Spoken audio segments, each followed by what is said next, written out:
BNP chairman বাংলাদেশের প্রধানমন্ত্রী তারেক রহমানের দক্ষতার সাথে রাষ্ট্র পরিচালনা করায় শুভেচ্ছা জানিয়ে ও ঢাকা মহানগর উত্তর ছাত্র দলের নবগঠিত পূর্ণাঙ্গ কমিটির পদপ্রাপ্ত নেতাকর্মীদের সংবর্ধনা অনুষ্ঠিত হয়েছে।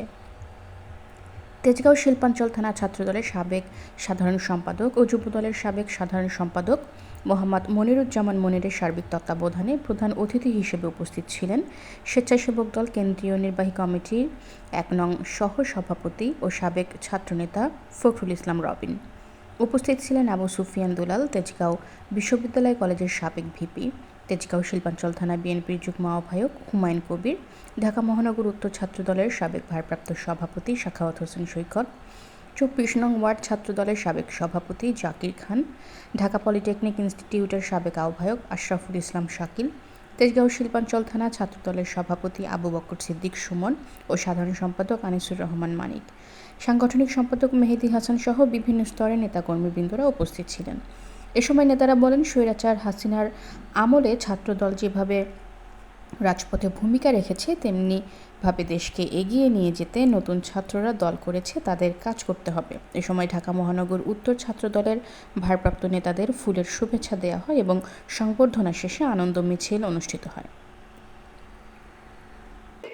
আপনারা অবশ্যই লক্ষ্য রাখবেন এই ছাত্রদলে যাতে কোনো অনুপ্রবেশ ঘটতে না পারে এবং ছাত্রদলের নাম ভাঙিয়ে যেন কোনো অপকর্মে লিপ্ত হতে না পারে, সেই জন্য স্থানীয় পর্যায়ের ছাত্র রাজনীতিতে যারা আছেন তাদের প্রতি আমার আকুল আবেদন থাকবে এবং যারা দুঃসময় ছিল তাদেরকে যথাযথভাবে মূল্যায়ন করার জন্য আমি আবারও আবেদন করব, অনুরোধ করব। তাহলেই বাংলাদেশ জাতীয়তাবাদী ছাত্রদলের যারা কমিটিতে আসতে পেরেছেন, যারা আসতে পারেননি, তাদের সকলকে আমি ধন্যবাদ জ্ঞাপন করছি।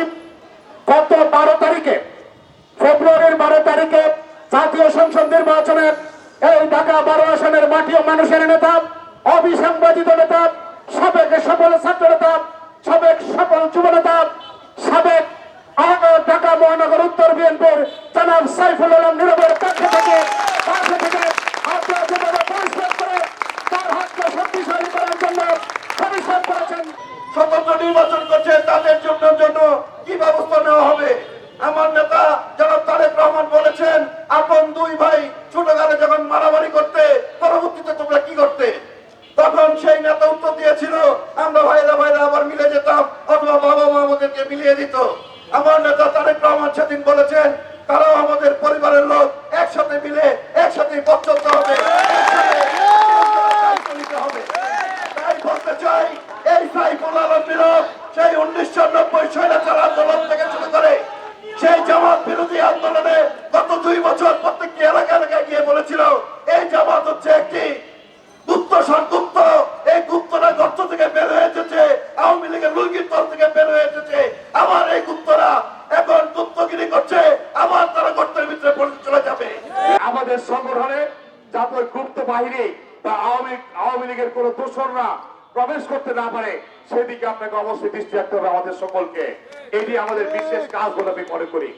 মাননীয় প্রধানমন্ত্রী দেশের তারেক রহমান ফ্যামিলি কার্ড, কৃষক কার্ড, হেলথ কার্ড সহ বিভিন্ন প্রজেক্টের মাধ্যমে সারা দেশের মানুষকে, সাইফুল আলম নীরবের মতো নেতাদেরকে দমিয়ে রাখা যায় না। আমরা মনে করি ইনশাআল্লাহ পুরস্কার হাতে দিয়ে আবারও সাইফুল আলম নীরব ঢাকা 12 আসনে আমাদের মাঝে এসে এই জায়গায় দাঁড়িয়ে আবারও বক্তব্য দেবেন ইনশাআল্লাহ।